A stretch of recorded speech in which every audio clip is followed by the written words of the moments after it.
মানসিক ভারসাম্যহীন এক বৃদ্ধাকে শারীরিক নির্যাতনের অভিযোগ। জলপাইগুড়িতে গ্রেপ্তার এক ব্যক্তি। 65 বছর বয়সী এক মহিলাকে শারীরিক নির্যাতনের অভিযোগ উঠল মাঝবয়সী এক ব্যক্তির বিরুদ্ধে। ঘটনাকে কেন্দ্র করে ব্যাপক চাঞ্চল্য ছড়ায় শিলিগুড়ি নিউ জলপাইগুড়ি থানার অন্তর্গত শ্রীনগর কলোনি এলাকায়। জানা যায় 65 বছরের এই বৃদ্ধা বাড়িতে একা ছিলেন। তিনি মানসিক ভারসাম্যহীন। বুধবার রাতে বাড়ি ফাঁকা থাকার সুযোগে তার বাড়িতে প্রবেশ করে আকবর আলী নামে এক ব্যক্তি। তাকে বলপূর্বক শারীরিক নির্যাতন চালায় বলে অভিযোগ করেন বৃদ্ধার পরিবারের সদস্যরা।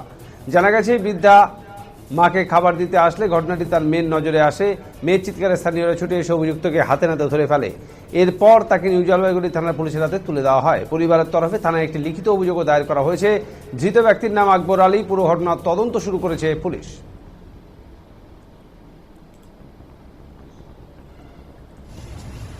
দিদি কি হয়েছিল ঘটনাটা?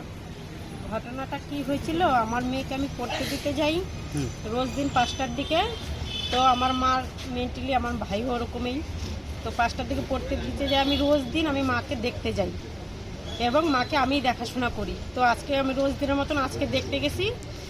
তো দেখতে গিয়ে এদিকে তাকাইলাম, দেখি কেউ নাই। তারপরে পরে ফটকের নিচের দিকে তাকাচ্ছি, এখন দেখি যে একজোড়া জুতা, নতুন কালো একজোড়া জুতা।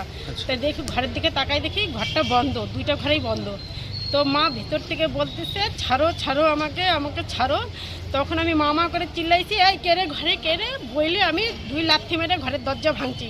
ভাঙ্গার অবস্থায় দেখি আমি ঘরের ভিতরে ঢুকে দেখি ওই লোকটা, ওই যে কি নাম আকবর নামে ওই ব্যক্তি, তো বেরোয় গেছে।